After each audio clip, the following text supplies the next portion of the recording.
والسلام على سيدنا محمد سيد المرسلين وخاتم النبيين وعلى آله وأصحابه الطيبين الطاهرين ومن اتبعهم بإحسان إلى يوم الدين وأشهد أن لا إله إلا الله ورسوله صلى الله عليه وسلم.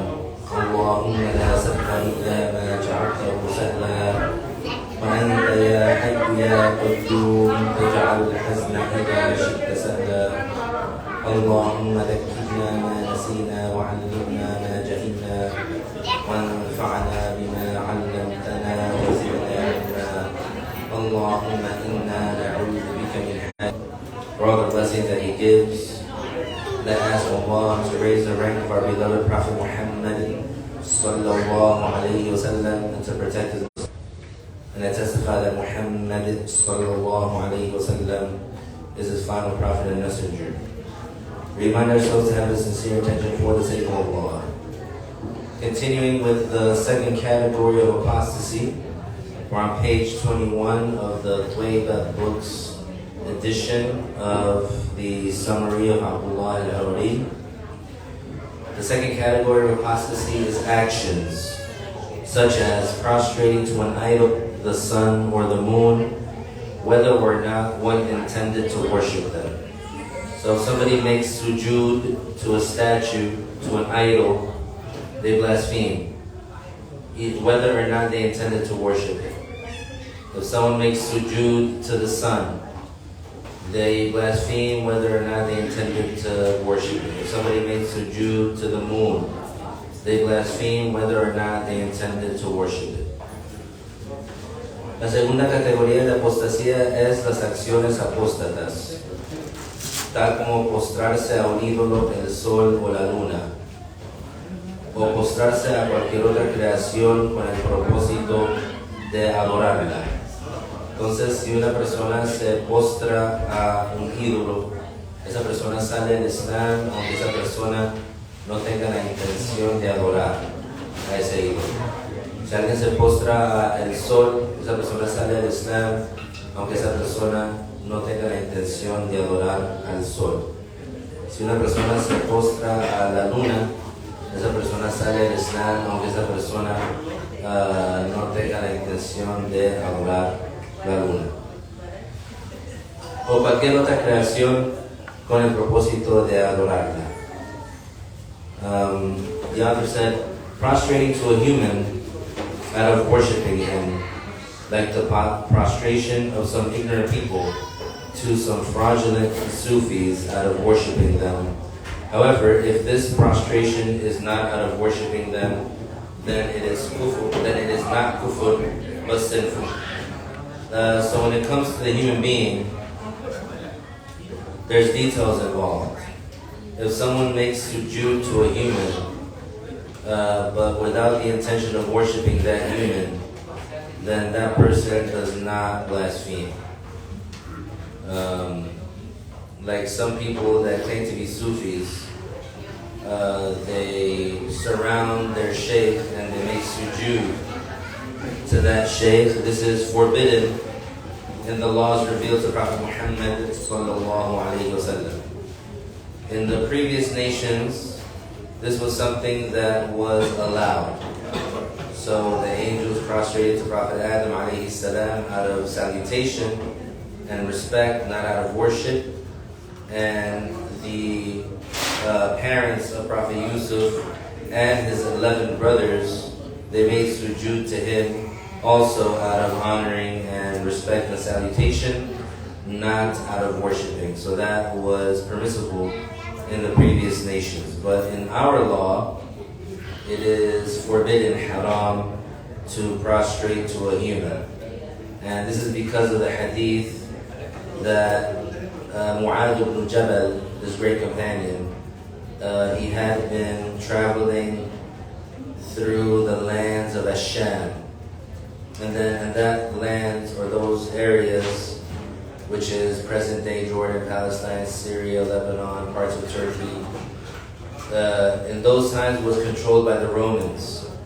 So Mu'adh ibn Jabal, he witnessed that the Romans, when they would meet their priests or when they would meet their military commanders, they would make sujood to them.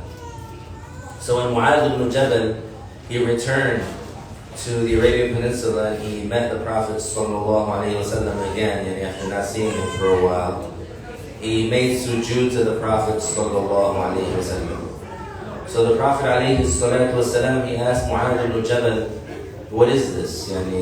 What are you doing? And so Mu'adh ibn Jabal, he explained what he saw in the lands of Asham.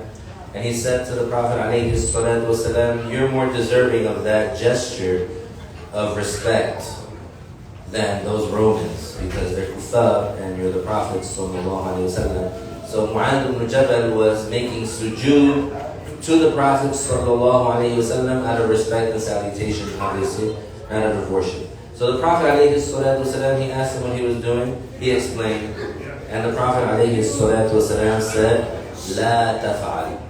And the Prophet ﷺ forbid him from doing that. He said, don't do it. He said, لو أمرت أحدا أن يسجد لأحد لأمرت المرأة أن تسجد لزوجها. That's when that great hadith and that great instruction and that great rule that shows the status of the husband in the marriage dynamic.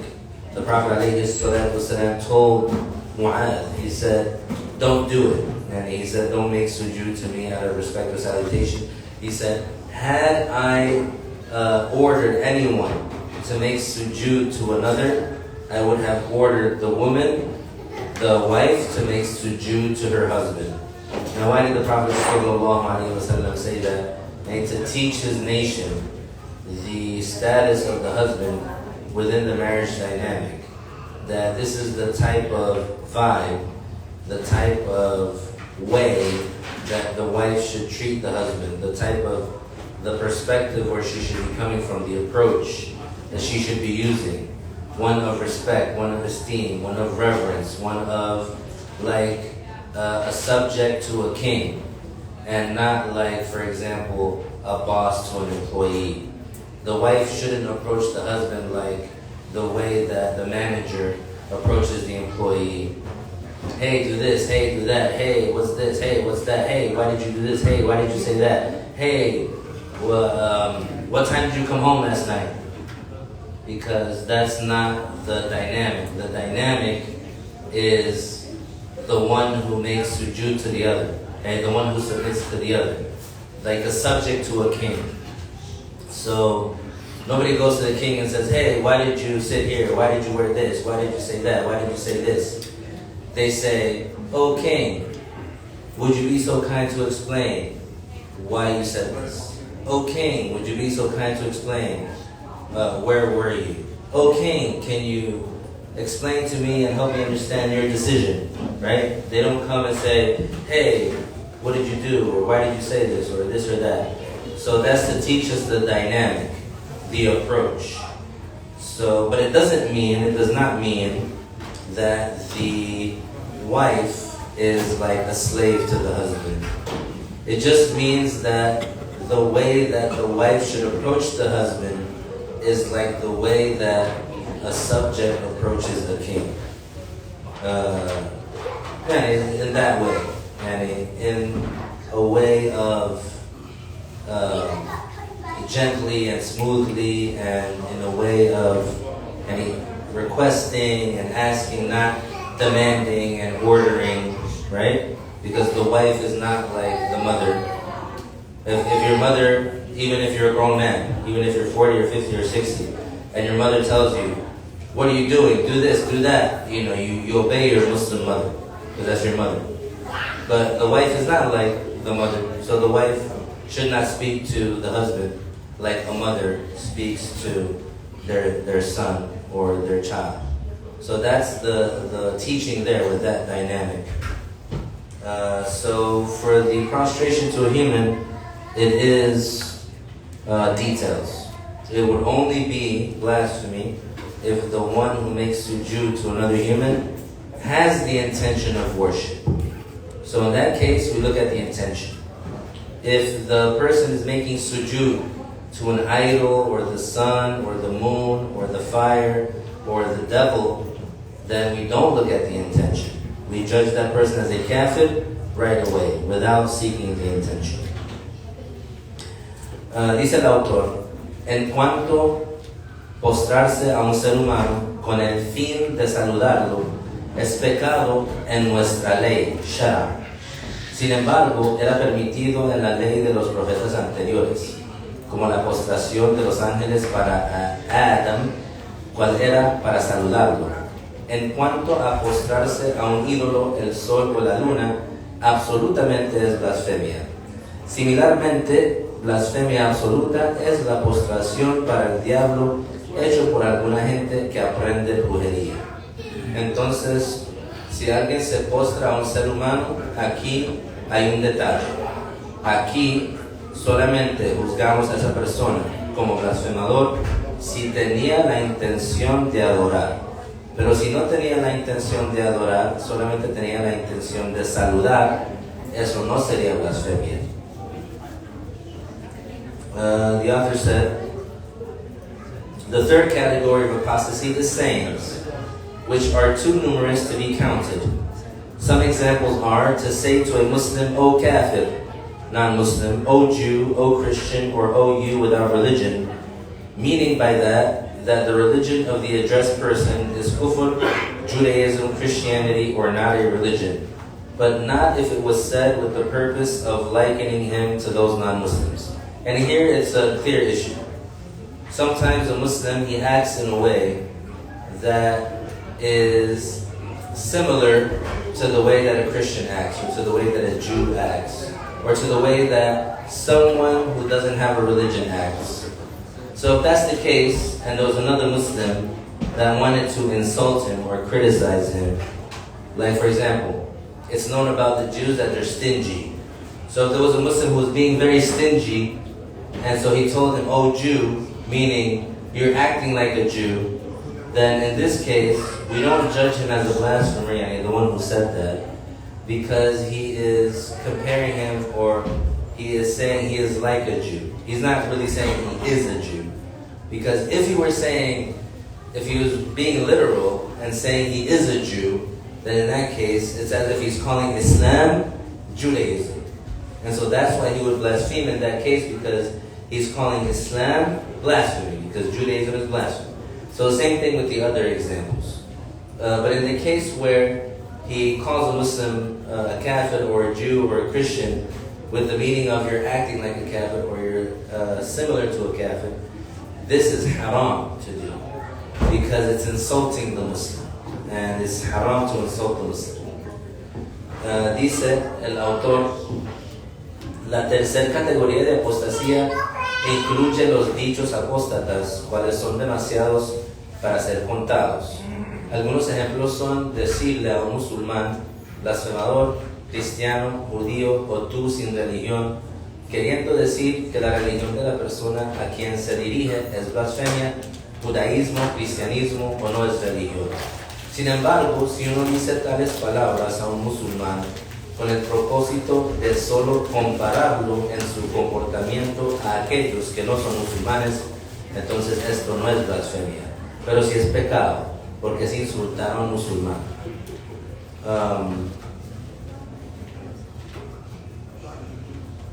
The author said, to mock one of the names of Allah Ta'ala, His promise or His threat, by someone who is not ignorant that these matters are confirmed by Allah the Exalted. And it goes back to mocking or belittling or making fun of something that that person knows is honored in Islam. So if this person, he mocks one of the names of Allah, while knowing that it is the name of Allah, he blasphemes because he's mocking Allah.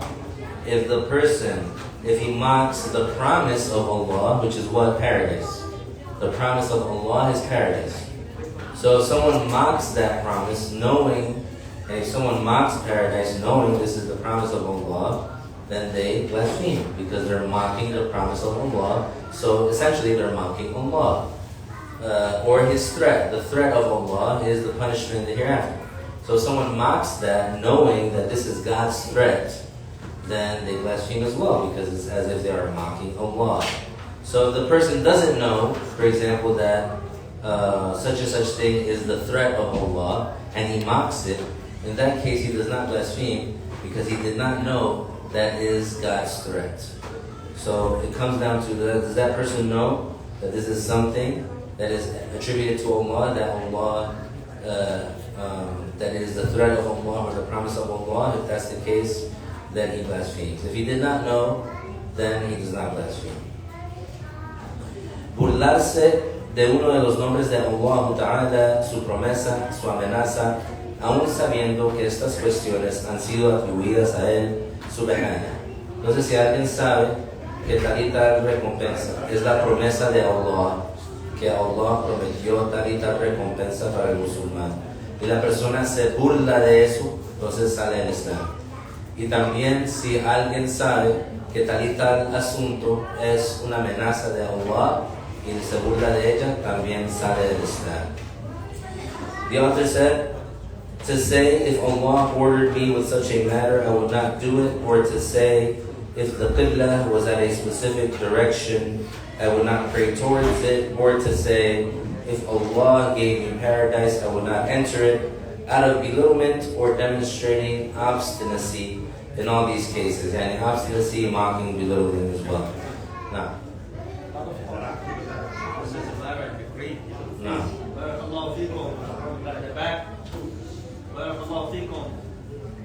Don't have slight conversation. This is matter is very sensitive for one to understand it properly. It's very, very important.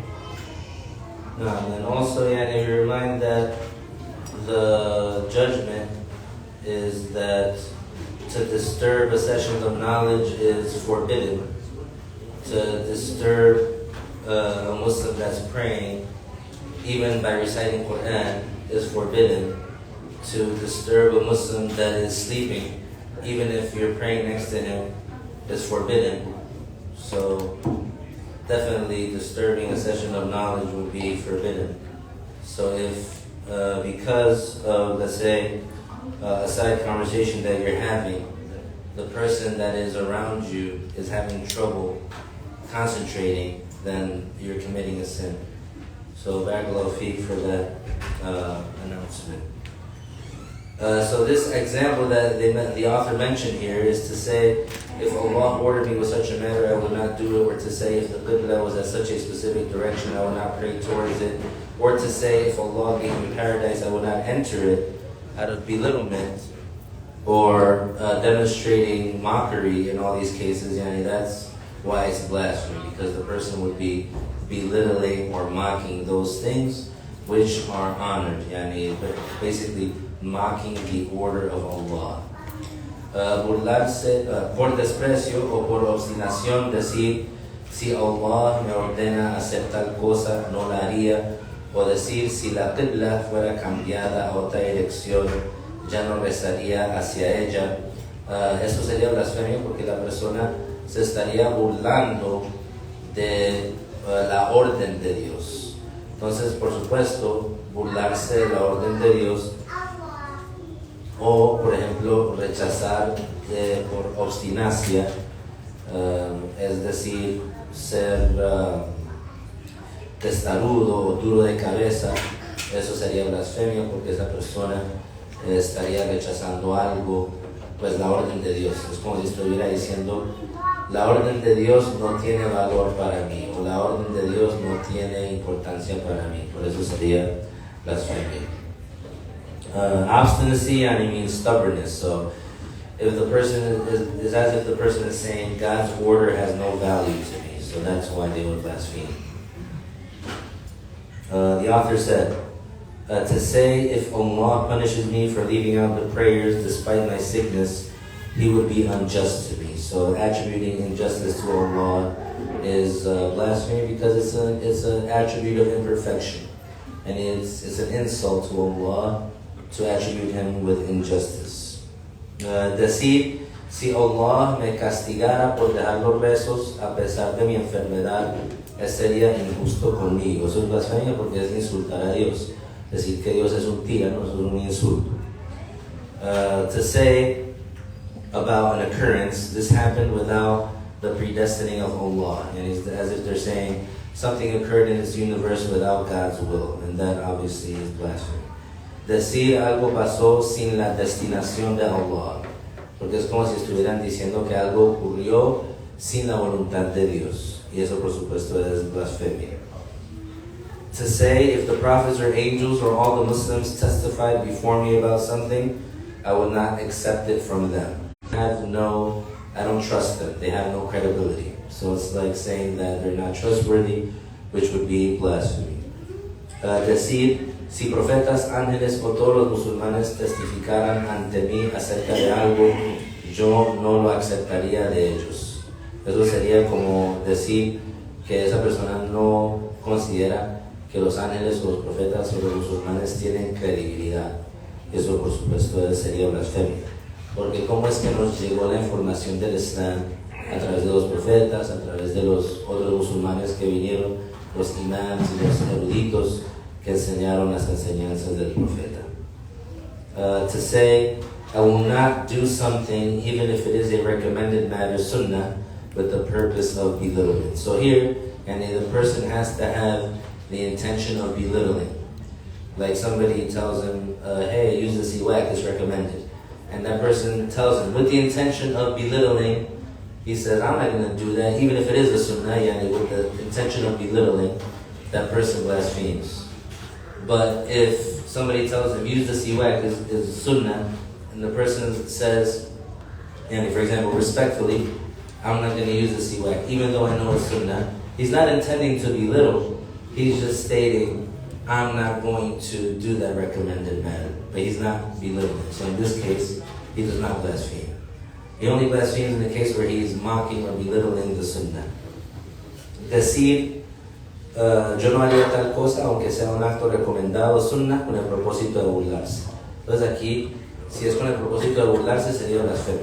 Pero a veces la persona, otro musulmán, le aconseja y le dice, por ejemplo, usa el siwak, es recomendado. Y esa persona dice, con respeto, yo no voy a usar el siwak, aunque yo sé que es sunnah. En este caso no comete blasfemia porque no fue su intención burlarse. To say, if such and such were a prophet, I would not believe in him. And this is like saying that the office of prophethood has no consideration to him, or that is something that he doesn't give weight to. So that's why he would blaspheme in that case. Decir, si alguien fuera un profeta, yo no creería en él, porque se estaría como burlando de la oficina de profecía. To say, when a scholar gives a religious judgment, what is this law, shara, with the purpose of belittling the judgment of the Islamic law. So this is obvious because sometimes a person, they say, what is this, with the purpose of mocking. And so in this case, they will be mocking what they heard as a religious judgment, and so they blaspheme because they're making fun of the Islamic law. Si alguien dice, ¿qué es esta ley? Shara, con el propósito de degradar el juicio de la ley islámica, cuando un sabio pasa o da un juicio religioso. A veces la persona dice, ¿qué es esto? Con el propósito de burlarse. Entonces aquí, si se burla de la ley islámica, entonces por supuesto sería blasfemia.